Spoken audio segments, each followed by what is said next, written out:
did this all start?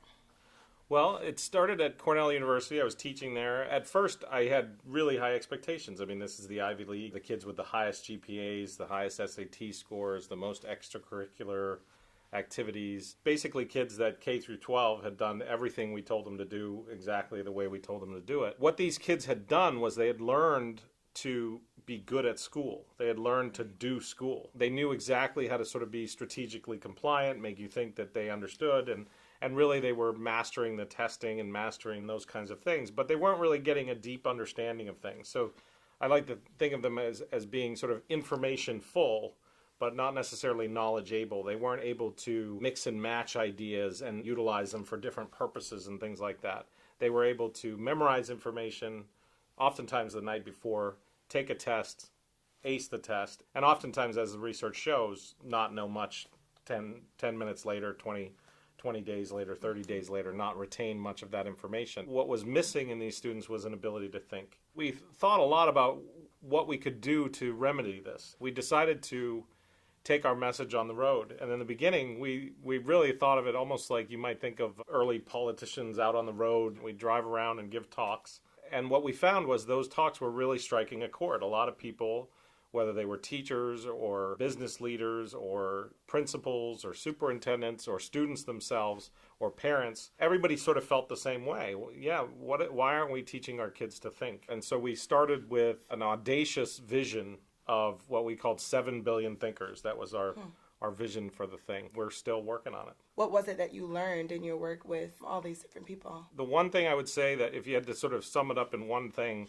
is that when you remove all the bureaucracy and you remove all the politics of education, everybody wants the same thing, right? I mean, whether it's parents, right, teachers, superintendents, principals, I think we all want the same thing. We all want well-rounded kids, right? We all want kids who can think, who know how to learn, not just what to learn. Mm-hmm.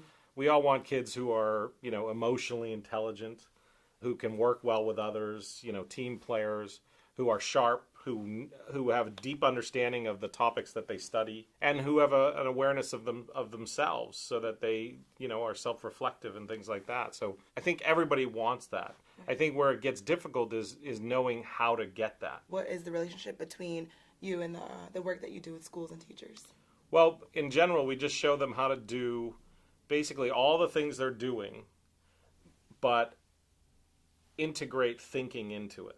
It's more that we're just trying to get thinking to be elevated in the classroom and get thinking to be talked about and get thinking to be, get kids to understand that their mind is not just some thing that happens to them, right, that they have a reflective ability, they can guide their thoughts. When they don't understand something, they can dig in deeper and actually come to understand it through thinking.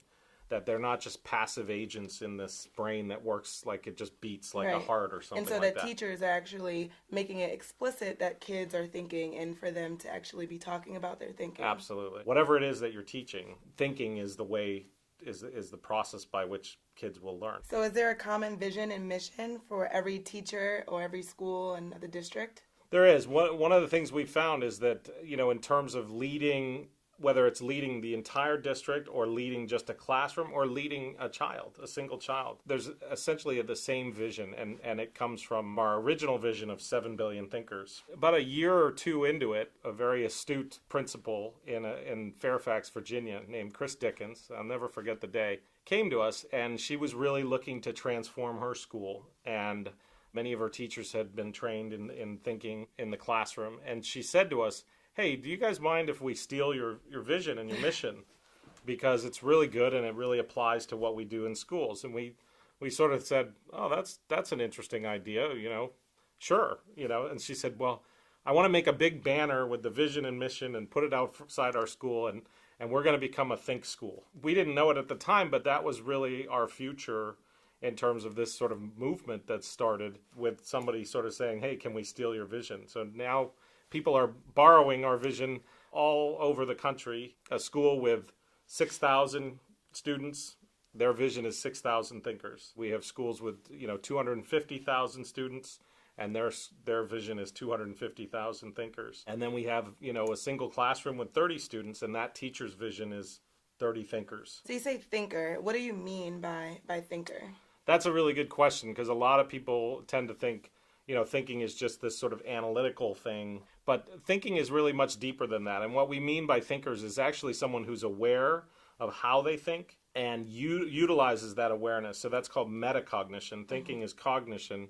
Metacognition is an awareness of how you're thinking. When we say a thinker, it includes creative thinking. So all creative, when we look at the need for creativity, creativity comes from thinking, comes from utilizing your mind and understanding better how it works. It also includes critical or analytical thinking, but it also includes some things that you might not expect, like systems thinking, which is sort of seeing beyond the immediate context and taking into account unintended consequences. Or another type of thinking called design thinking, which is being able to think about how does a particular thing interact with a person and designing that interaction so that we get better products and better schools. How do we design schools better? Or how do we design cities better? That's all design thinking. And then there's things like emotional intelligence, right? And a lot of people would say, well, emotional intelligence, that's not thinking. But believe it or not, a huge part of emotional intelligence comes down to understanding your metacognition, right? Understanding what you're feeling, knowing the difference between this, feeling sad and feeling angry, those kinds of things. So emotional intelligence is really critically important. And also pro-social intelligence. We know, for example, that being able to take perspective which is one of the patterns of thinking, is absolutely foundational to empathy and compassion. So if you want a compassionate person, somebody that thinks and cares for others, then developing thinking is also critically important. And of course, thinking also just helps us understand subject matter. Math or science or any of that is going to come from thinking as well. So when we say 7 billion thinkers, we mean, people who are really incredibly well-rounded. And that gets back to what you were saying about, what have we learned, which is, everybody wants the same thing. We want our kids to grow up and be whole people, right? And so when we teach these skills in the classroom, what we're developing is really a whole, well-rounded person, a person who's emotionally intelligent, pro-social, cares about others, takes care of themselves, is self-reflective, can break things down analytically, can be creative and think out of the box, can think of new innovations that make society better, and be a democratic citizen in a democratic process.